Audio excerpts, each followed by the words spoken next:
If you're looking to purchase or refinance a home, First Commerce Financial is a pure mortgage broker that works with several lenders to secure the best possible rate for you. Their mission is to provide transparent mortgage solutions to help you grow your overall net worth. That means you get a great deal on your home loan and receive 5-star level service along the way. They eliminate the junk fees associated with most mortgages, and they will also waive the appraisal fee for qualified borrowers if you mention you heard them here on Warchant. First Commerce Financial invites you to call 248-207-2404 or visit firstcommercefinancial.com. Licensed in Florida, Michigan, Arizona, and California. Welcome in to the Warchant.com report brought to you by our friends at First Commerce Financial. I'm Jeff alongside Ira and Gene, of course, and the Noles come off a victory. How about that? Always fun to talk to you guys after a win, 35-24, and now they'll play on the ACC network, which means none of you will see it. Unless you're in attendance, and judging by Saturday's attendance, you won't be. They're taking on the Wolfpack, of course, but first let's go back over that game against Louisville. By the way, game time 7:30 in case you do want to attend. The importance of getting a win, Gene. It's pretty big. Yeah. I know we always talk about the must-wins, but we did it last week. We talked about it. It really was a must-win, I think, for Willie Taggart and his program. Just because, I mean, it would be really hard if you started 1-3. The players would be really hard to buy in. We'd be talking probably about head coach search right now if that happens at that point. It was that big of a game. So absolutely huge for this season and for this coaching staff. You know, and I think it's a couple positive signs there. You made, I'm not going to say you went mistake-free at the end, but you made fewer bonehead mistakes at the end. Louisville's actually the one that made the bonehead mistakes, not you, which was kind of nice to see. And the thing that to me is most encouraging, there's actually a semblance of a rush defense, Jeff. They held them to 2.6 yards per carry. And I went back and looked the first two games, teams were averaging a little over 4 yards per carry. So to knock that down almost 1.5 yards per carry, that's significant. And this was a team that was, I mean, not a great rushing team, but they're decent. So that's very encouraging because now we have a defense that at least doesn't, what'd you call it? Just, what was the expression? I called it a sieve or it was a turnstile. Whatever it was, whatever you want to use. It was that in the first couple seasons. So there's like, look, you're not going to win more than 2 or 3 games with a defense like that. The pass defense is still abysmal in my mind, but at least the rush defense is, at least it looks like it might be an average. We'll take that right now. I might have called it an abomination. I called it a lot of things, some of which we can't repeat here, of course, and I'm sure all of you guys did as well. Ira, the offense, you know, it's interesting. We say they kind of fell asleep at the wheel there a little bit, like they've done in every game this year where they get out to a great start and then things come to a screeching halt. But really, Ricky Aguayo couldn't hit the broadside of a barn, and that took some points off the board as well. What did you see from the offense? Yeah, this wasn't exactly the same situation as the earlier games where the offense just went completely to hell, 3 and out after 3 and after 3 and out. They had some drives. Scoring opportunities, as you said. Ricky Aguayo missed some field goals. And then also, just some weird plays. And again, I think that's the thing. You look at the bad snap where the ball goes screeching by Alex Hornibrook's head. It's a lack of focus. I think at the end of the day, you put all these things together in a lack of focus, a lack of killer instinct. Again, that goes to Ricky not hitting the field goals. These are plays you have to have, not because it's a do or die, not because you're going to lose the game if you don't have them, but you need them to create more distance, put more pressure on the other team. And that's where Florida State really is struggling, I think, on both sides of the ball and special teams, is when they've got these opportunities to put teams away, they're not doing it. And it's going to burn you. It didn't burn them in this game, but it very well could have. Well, and it sustains momentum. I mean, you think 3 points, you're like, what's the big deal? It's 3 points. Well, it's 3 points that widens the gap, true, but also it sustains that momentum that you've got going in the game. In those moments that Ricky missed those kicks, and guys are going to miss kicks, but you like not to miss 3 in one game, Louisville was buoyed by that. They kept, they were allowed to hang around, if you will, and then there couldn't help but be a sense of here we go again. Now, the story of the game, obviously, is Alex Hornibrook. We knew going into the game that the coaching staff had planned to get him some time. He ended up having to play more, unfortunately, because of the James Blackman injury to the MCL. We don't know at the time that we're recording this whether or not James is going to be available. It would seem to be that he would be out and would be unlikely to play, but for Alex Hornibrook, what a debut. 15 of 20, over 200 yards passing, 2 touchdowns, no interception. Certainly looked to be in command of the offense. How good was Hornibrook? I think he was really good. And the things you wanted to see out of him is, the savviness, the fact that he's a fifth-year senior. And sometimes people kind of gloss over that type of thing. It's a big deal. He looked like a guy who had played a lot of college football in a lot of big arenas. And he wasn't intimidated by those 40,000 fans in the stands Saturday at Doak. He was just calm and savvy. I think when you compare the two quarterbacks, I think Alex Hornibrook is going to see some things quicker and be a little bit calmer than James is. James sometimes a little frenetic, and there's a lot of energy there, but sometimes it gets out of control. I think Alex is going to see things quicker. He's got more experience and more savvy, but there are some throws he can't make that James Blackman can make. And what we have to see going forward as he gets more opportunities is what do defenses do when Alex Hornibrook's in the game? Because now if the ball's on one hash, you don't necessarily have to guard the far hash and deep down the field. So there's some give and take there, but I think you certainly had to be pleased with what you saw. You know what I'm curious about, Gene? What if he plays really well this Saturday? On Saturday night, let's say he goes out and has another great performance. I don't know, 18 of 25 for 300 and something yards and a few touchdowns and no interceptions. Does he start against Clemson coming out of the bye week? I never liked the whole saying about you don't lose your starting job because of an injury. Yeah. Well, how about a saying you play the quarterback that gives you the best chance to win? To me, that's much more important than just sticking by that. But look, we had a real small sample size, a little over 2 quarters of play, but as Ira pointed out, those stats were really good. And, we get the grades from Pro Football Focus. He graded out at a 91, which is the 3rd highest in the country among quarterbacks. It started among FBS. That's really freaking good. And the other thing is, he passed the eyeball test, and we talked about he was calm, he was confident in the pocket, he was making good decisions. And you can kind of tell, too, you always say, well, James Blackman, he's got the leadership thing going. Yes, he does. The kids absolutely love James Blackman. You could tell they bought into him, too. They like Alex Hornibrook a lot, too. He's got that going for him, too. So in your hypothetical, Jeff, if he goes out and performs well it's a little different as a starter, playing 4 quarters, going through the whole week, you're going to do that. If he does that, comes out and puts out a similar performance, I think the coaching staff has a very difficult decision here because, we have a pretty good sample size from James Blackman. It's been kind of hit and miss a little bit. If this guy can run this offense, yeah, he doesn't have the arm, but I don't know if that's a huge factor in this kind of offense. So I think if he does that, I think you got to consider it. Well, he's decisive with the football. His pre-snap reads were spectacular. I think the ability to know where you're going with the football, obviously, before it's ever snapped based on that pre-snap read is a big deal for him because it helps mitigate some of the problems he has with arm strength. So that and space in this offense absolutely helps him. He's not thrown into crowded windows so frequently. It would be interesting. I do think both quarterbacks are going to be necessary moving forward for this team to win. There will be going to be days where James is the right guy to go to and days where Alex Hornibrook is the right guy. Should be an interesting decision. First, you have to win the game. And speaking of the game, we'll look at NC State when we come back next on the Warchant.com report.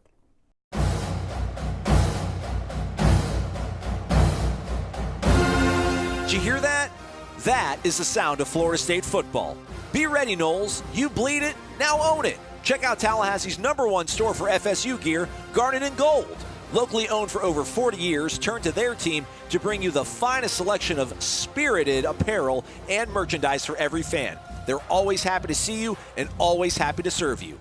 Visit their flagship store at 1504 Governor Square Boulevard, the campus shop over on West Pensacola, or if you're on the north side of town at 1400 Village Square Boulevard, and always on the web at garnetandgold.com.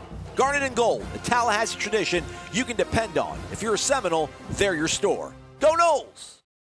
Welcome back to the Warchant.com report, brought to you by First Commerce Financial. Go to the Warchant.com webpage, of course, always to find out game-watching locations throughout the United States. You'll find it right there, and hopefully wherever you're at, you've got the ACC network. We certainly don't here in Tallahassee. It continues to be frustrating. NC State comes to town at 3-1. It's interesting. East Carolina, Western Carolina, and Ball State, they struggled with Ball State. They needed a big kick return to really kind of get the separating distance there. They lost a ton. Gene and I were just talking during the break. You lose a 4,000-yard passer in Ryan Finley. You lose Kelvin Harmon. You lose Jacoby Myers, 1,000-yard rusher Reggie Gillespie. They've lost a ton. I mean, completely gutted across the board. They lost their OC, who's now the head coach at Appalachian State, so they lost that as well. You would like to think that maybe they come in here and struggle. Then again, it's our defense, so we'll see. But they did lose to West Virginia in a game convincingly 44-27. That game was tied at halftime. They came out and did absolutely nothing in the second half. They're an average passing team at this point, depending if you want to look at advanced analytics, somewhere in the 70s in terms of their rank, 38th in rushing, though, at over 200 yards a game. So I'll start with Eugene. How much can you really tell from these first 4 games from NC State? Well, I think you pretty much laid it out. I mean, their entire offense is gone. They've had one of the weakest schedules among all FBS teams to start the season. I guess you can look at, at least last week we got to look at Notre Dame. For Louisville. Now you get to look at West Virginia. This is not your regular West Virginia team. This is a really bad West Virginia team. To put it in perspective, they lost to Missouri. Was the score 38-7. This West Virginia team that just killed NC State. So it's not a very good team at all. There's really nothing to hang your hat on.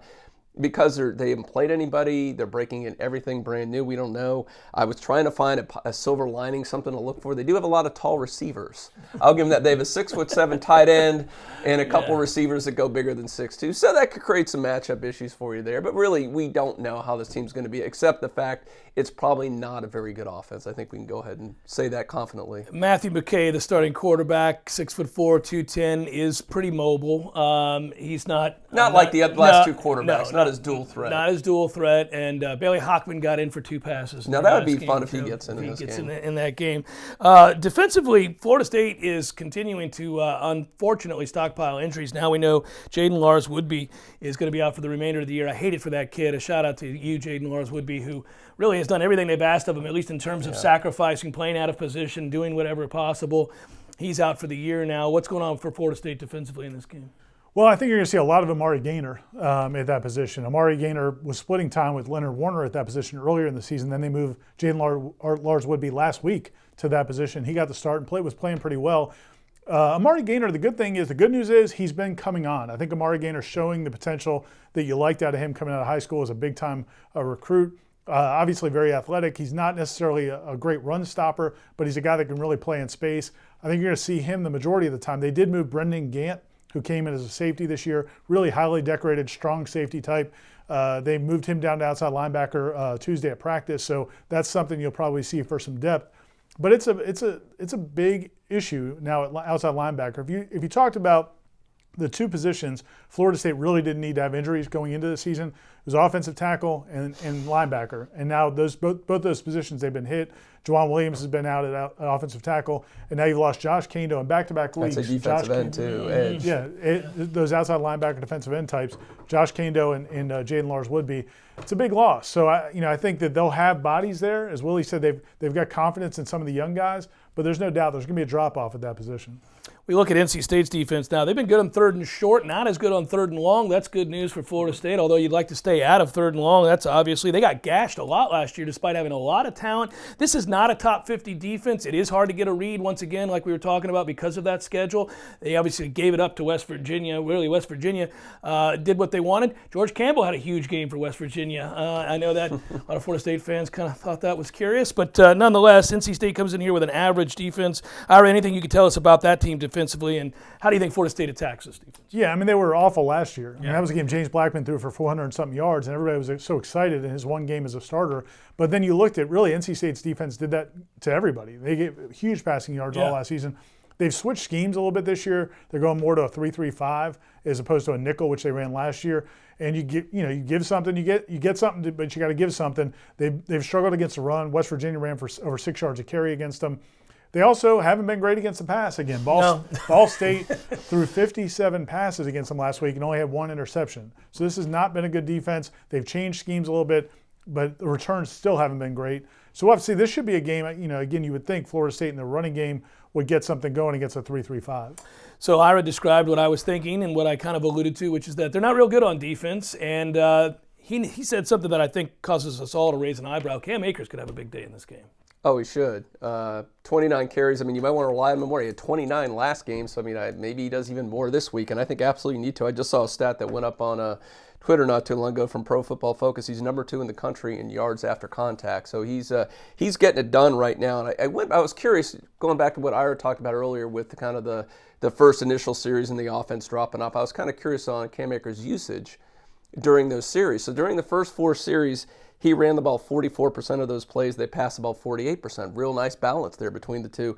In the next 7 series, he ran it 21% of the time. They passed 61% of the time. Defies logic to me, Jeff, because don't you want to run the ball more when you have a big lead, especially when you got a guy like Cam Akers there? So this is a game. You get a lead, just keep pounding away against a team that's very weak against the run. No reason to pass the ball if you don't have to.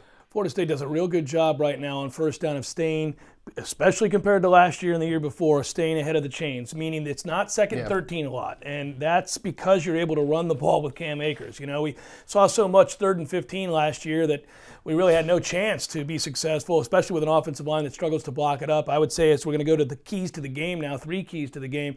You guys pipe in where you want here. Running the football is a big one. Yeah. Cam Akers has been a stud.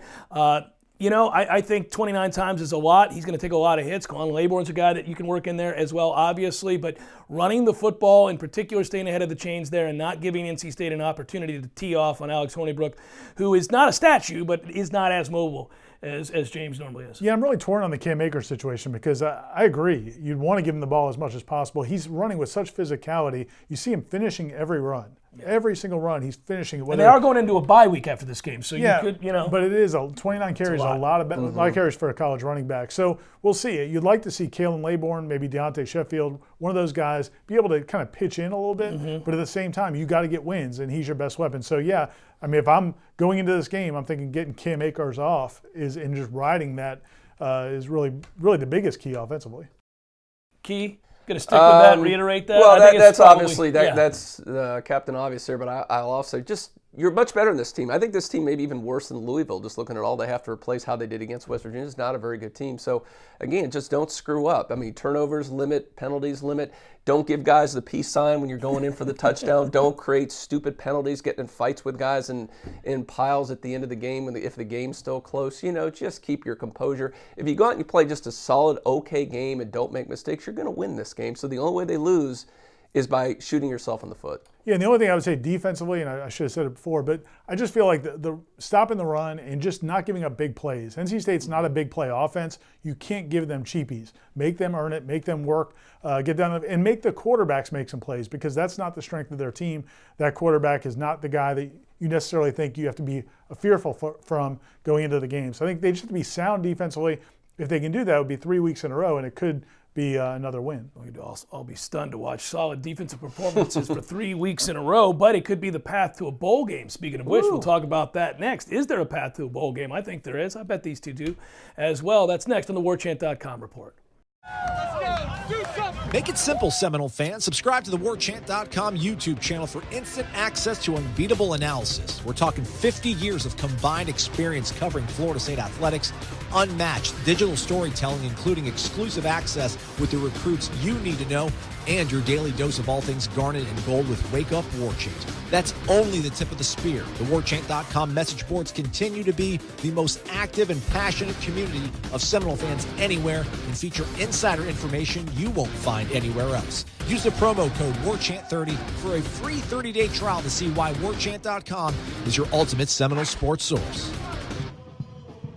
Welcome back to the Warchant.com report, brought to you by First Commerce Financial. If you're looking to purchase or refinance a home and want to secure the best possible rate, all while saving money without sacrificing service, give First Commerce Financial a call today at 248-207-2404 or visit firstcommercefinancial.com. Mention you heard them here on the Warchant.com report. Welcome back to the Warchant.com report, brought to you by our friends at First Commerce Financial. All right, I teased it a moment ago. Road to a bowl game. Florida State sits at 2-2. I would think you need to win this game if you envision a bowl game at the end of the season, especially when you look at the game that's after this one. Yes, you get to rest up during a bye week. You're going to need it because after this, it's Clemson's. So win this game, get to 3-2, feel good about yourself going into the bye. Be 3-3 after the Clemson game. Okay, we're 500, back on our feet. Now let's talk about the rest of the schedule, because I think we all agree on that first part, right? That's what we're going to be. We're going to be 3-3. If you win this Saturday, you're going to lose to Clemson. You'll be 3-3, and then it's on in a quest to get to a bowl. Do you have a game on the list, remaining schedule, post-Clemson, that you think is the most critical of the bunch for Florida State to be able to become bowl eligible? Because I have one in mind. I think he does too. Well, I kind of do, because I just think for the overall mentality, the fan base, everybody else, Miami on there for me, because I just think this is a bad Miami team. They've been bad lately. This one seems like it might be even worse. But, I mean, you get that game in there, you finally beat one of your in-state rivals. I think that gives everybody a little bit of confidence. And you get that NC State game there, and then it gives you, Alabama State. There's another one right there. So, I mean, then you got Syracuse, BC. You win one of those two. Boom, you're sliding right in at 6-6, baby.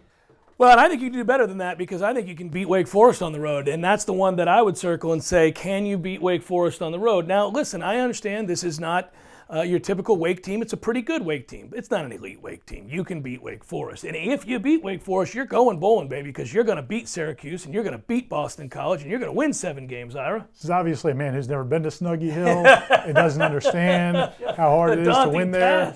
But no, I'm with Gene. I think 6-6 is about what I would predict for this team right now. And I think the path there is obviously Alabama State. You'd like to think they're going to beat NC State this week. And then I'd look at Miami and Syracuse as your next two most winnable games. BC is not very good either, but it's on the road. Could be a little dicey weather-wise late in the season. Got to beat BC. So we'll see. But I think 6-6 is certainly within the picture. And and again, if we had had this conversation 3 months ago, I would have been like, well, that's awful. But where they were 2 weeks ago, 6-6, get to a bowl game, it's a nice step from where you thought they were. Don't get me wrong. This is not a juggernaut program right now. We understand that. And so these are modest goals. I think it's possible to be a 7-5 team is all I'm saying. That's the absolute ceiling, though, isn't it, Jeff? Yeah, I don't think they're going to win 8 games. No, I'm not picking them to win 8 games. But if you got them beating Miami, they can certainly beat Boston College. Come on now. So that's the path. Don't lose this one. No. All bets are off. All bets are off if you lose this one on Saturday night. And really, that's 2 weeks in a row because we said the same thing last week about Louisville, right? Don't let Louisville, who's also transitioning and going through a rebuild, come in and just Satterfield's 4th game as coach and beat you. Well, they didn't lose that game. They did win that game. They did find a way in the 4th quarter to outscore Louisville 14-0 and win 35-24. Now, you take care of business at home again this Saturday, and all of a sudden you do go into that bye week with a winning record. You're 2-1 in the ACC at that point. Your 2 losses would be to ranked teams who are undefeated currently. Come on, you can sell it a little bit here. You would actually, I'm serious about that. You could actually begin to feel a little bit better about yourself. You guys are talking about an improved run defense. I'm by it. Okay, you're selling it. I get it. I don't know if you rode public transportation much in Tampa, but in Miami, we had buses. The buses were everywhere. Yeah. And you get a transfer. You get off one bus, get the transfer, and get on another bus. Transfers, yeah. I feel like the Taggart train needs a transfer thing because so many people have on and off the wagon. And right now people are like, yeah, we can do it. We can get to a bowl game. We can win 7 or 8 games. Yeah. And they lose this, will be like, well, they win 3 games. We'll be back to that next week. People are tearing up their train. They don't want to get back on the bus. Bartlett Park. I used to go and put the transfer in for Bartlett Park and take it over to Tyrone Square. There you go. There you go. So we used to Tyrone do that. Square Mall. Yeah, you remember Tyrone Square Mall? Yeah, absolutely. All right, so here we go. Gene just keeps on rolling, by the way. Just stack all he up does, 500, baby. he's just 500 every week, and he's stomping the rest of us. I went 2-4. Corey went 2-4. I wasn't here, but I would have gone 2-4. He went 1-4. I would have gone 1-5. Oh, 1-5, yeah. All right, so Wake is at BC. BC is getting 7 points. That's a bad BC defense. What are your thoughts? Man, it's Wake's first real road game. Ooh, I think you got to go up and Adazio, and then we're going to step up. That's too many points. Wake may win this, but I can't give a whole touchdown. So, Eagles. I just got done saying we're going to beat Wake Forest, but I'm bullish. Wake's going to win by more than the 7. I don't like this BC defense at all. Adazio told me at the ACC kickoff in Charlotte he didn't like his defense. And that's he said they're not covering? Yeah, I mean, he just told me, he goes, I don't like my defense. I thought, Steve, don't say it. So. Maybe if he had showed some confidence in Man, that. he had none. He liked their offense a lot. So. No, I think I'm going to take Wake, too. Okay, 2 for Wake, 1 for BC. Clemson's at North. By the way, I'm rooting for you, Adazio. I know you're a big fan of the Warchant Report, so if you're watching. Clemson at North Carolina. That can't be right. What is this? Yes, Carolina's only getting 27. Sorry. I'll take Clemson. I'll lay the points. Clemson. It's a lot of points, but Clemson is so much better. Yeah, App State just knocked off North Carolina. So much for that good feel-good story at the start of the year there for Carolina. Virginia's at Notre Dame. Notre Dame is giving 11.5 points. Notre Dame right there in the 4th quarter against Georgia on the road. I was kind of impressed. Your thoughts on this one? Yeah, they're a decent team. I give them that. But I got to wonder, here's what I like to do when I look at lines. Yeah, you had the big emotional game. You played real well. Maybe a little bit of a letdown. We saw Virginia. They're okay. They're nothing special, but I think they can hang in there. Maybe only lose by 10 points. So go ahead. It's a tough number. I'll take Notre Dame, though. I think that Virginia team is one we should have beat by 2 touchdowns. I went to that game. I could not believe the lack of athleticism on that Virginia team. I think Notre Dame runs away with it. Yeah, it's a tough game. I'm not sold on Virginia, but at the same time, I think Kirby Smart kind of let Notre Dame look better than they are. They got real conservative offensively. They did not try to bury Notre Dame. They let them hang around. And I think they knew Notre Dame could not score 24 points if they played another 6 quarters. So I think I'm going to take the points with Virginia just because I don't think Notre Dame's offense is very good. Yeah, it's not a game I'll be betting on my card. So, because you guys want my card. Ohio State's at Nebraska. Jeez, man, it doesn't seem to matter who's coaching at Ohio State. They just keep on keeping on, don't they? 17.5-point favorites over Nebraska, who should have lost to Illinois over the weekend. Your thoughts on this one? Don't like the hook.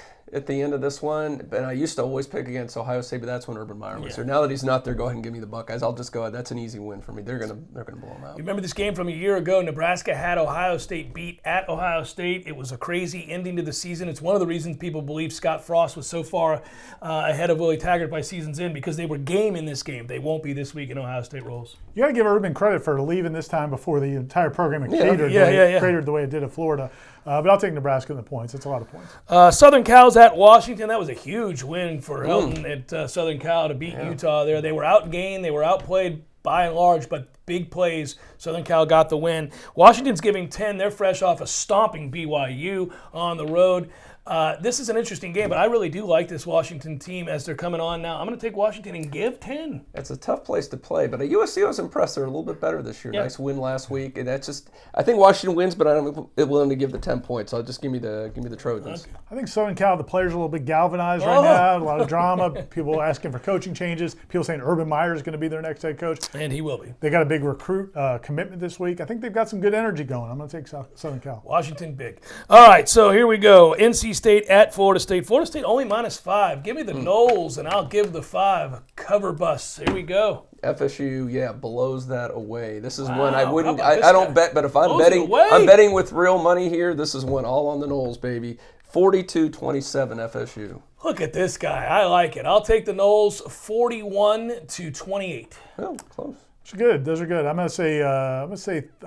not totally sure about the offense. I'm going to say 35-17. Oh, look at that defense. 3 easy covers. 28 is too much. I really may have screwed that up there, but that's okay. We've got covers. We've got the Noles winning big. Yeah. That's all 3 of us. If Florida State plays a decent to solid to good game, they win the game. They're going to win this game pretty easily. And NC State's not a very good team. For Ira and Gene, good work, Aswan. Thanks to all of you for watching. We'll talk to you next time on the Warchant.com Report.